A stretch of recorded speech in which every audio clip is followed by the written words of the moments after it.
present sore throats more than any other type of symptom. And that's school-age children specifically. And when that happens, it really plagues us as parents. And we have to miss work, our kids miss school, and sometimes we have to miss multiple days of work because our kids are not on an antibiotic and still contagious at least 24 hours later or more, depending on when you go into the doctor. So what I wanted to do was create an at-home strep test that was rapid and immediate so we could diagnose if our kids had an infection and get a prescription so we could go back to our normal lives as soon as possible. But there's some alarming data. I'm not the first person who has thought of this. This has been studied widely, actually. And in a study that was done between 2005 and 2006, we looked at the differences of sore throats that children, what they presented with. So kids over the age of 5 most typically presented with a sore throat and a headache and a fever, sometimes nausea.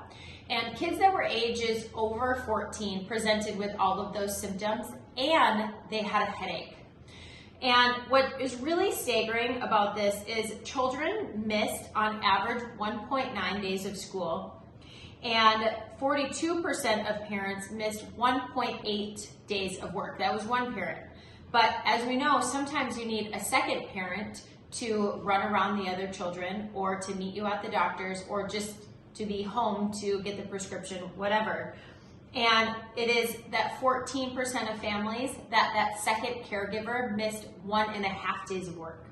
So the total societal cost of what strep throat causes and sore throats cause was $205. And this was $118, which was medical, and $87, which was non-medical. Now, if you're someone that works on, at the time I was working on commission, that every day that you are out of the field, that you aren't making money, you aren't growing your pipeline, or if you're an hourly employee, or if you are dependent on your clients, that you aren't making a wage every time that you have to miss work. So this is a huge burden on parents, on society, on children, on the schools, and having an at-home rapid diagnostic is something that we are striving to be the first at-home rapid strep test for every American to have access to. We're checkable.